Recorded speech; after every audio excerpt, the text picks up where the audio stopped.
Je m'appelle Kevin Diaz, j'ai 16 ans. Je vis en France avec mon père et sa femme. J'ai vécu en Côte d'Ivoire pendant 9 ans avec ma grand-mère, mes oncles et mes tantes et avec quelques cousins. La personne qui m'a initié, c'était ma grand-mère Ama, qui est morte aujourd'hui.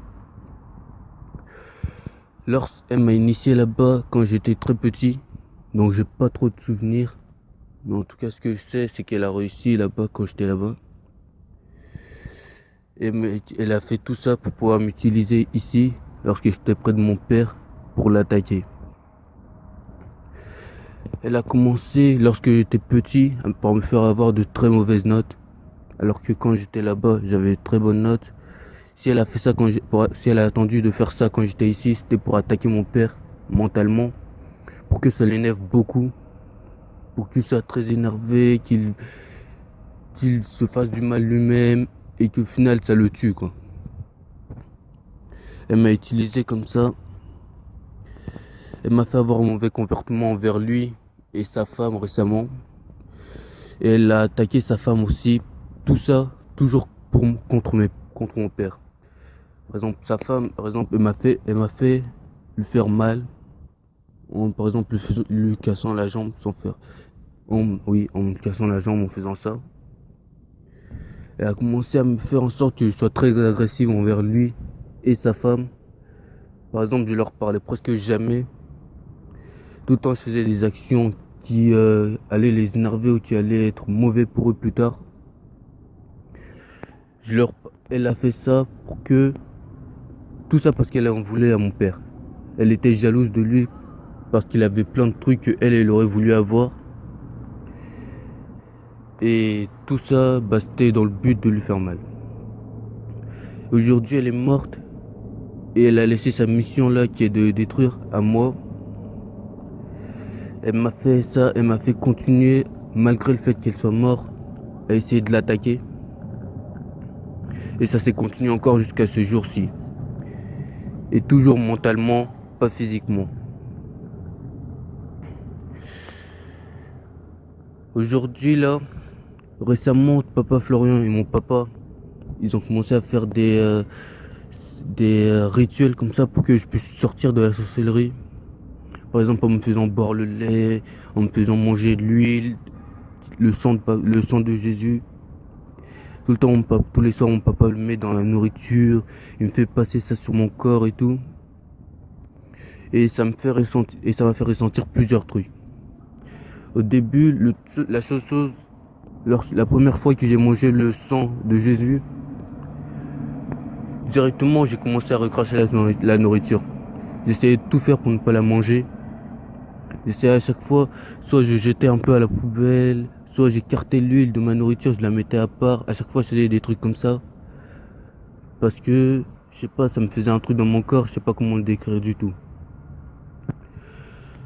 Grâce à l'huile là, maintenant que je la mange tout le temps, que je la passe sur le corps, je passe moins de temps à rester éveillé comme ça la nuit. Maintenant, avant par exemple, tous les matins, je me levais jamais, j'avais du mal.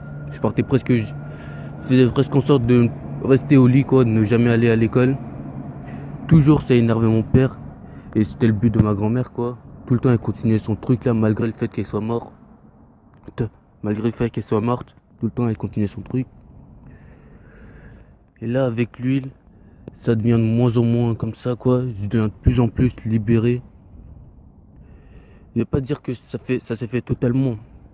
Mais avec l'huile, le fait que je sois allé voir pour ton papa Florian en Côte d'Ivoire récemment aussi, tout ça, l'accumulation là, ça fait que je deviens de moins en moins, je, je perds des trucs que j'avais quand j'étais sorcier avant.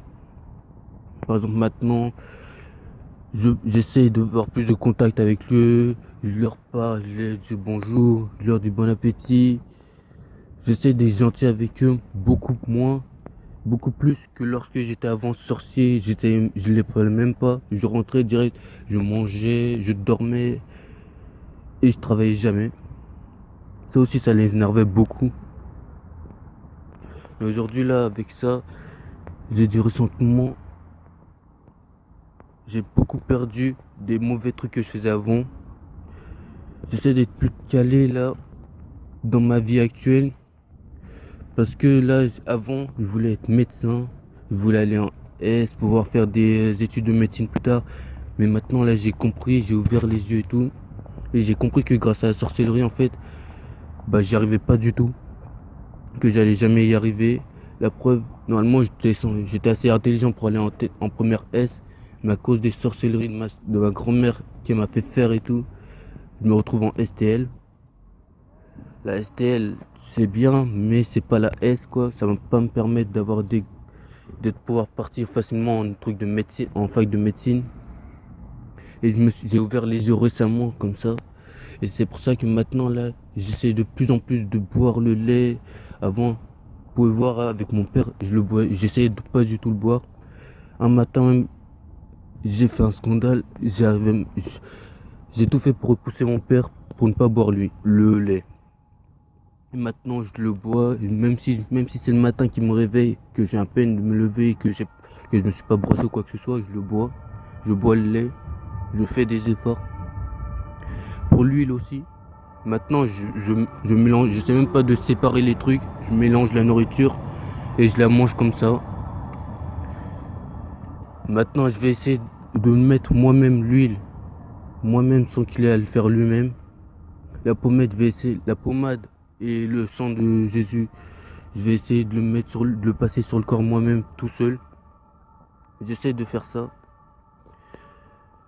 Même si c'est un peu, même si c'est un peu difficile parce que j'ai pas encore perdu tous mes trucs de sorcier bizarres là. Même si je le fais pas spontanément tout seul, j'ai essayé d'avoir l'aide de papa Florian et de mon père surtout pour l'avoir, pour essayer de le faire tout seul maintenant. Je vais essayer de sortir de tout ça. Je veux sortir de ça, quoi. C'est pour ça que j'ai fait appel à papa Florian et que j'ai appelé tonton Peggy tout à l'heure là pour pouvoir en sortir.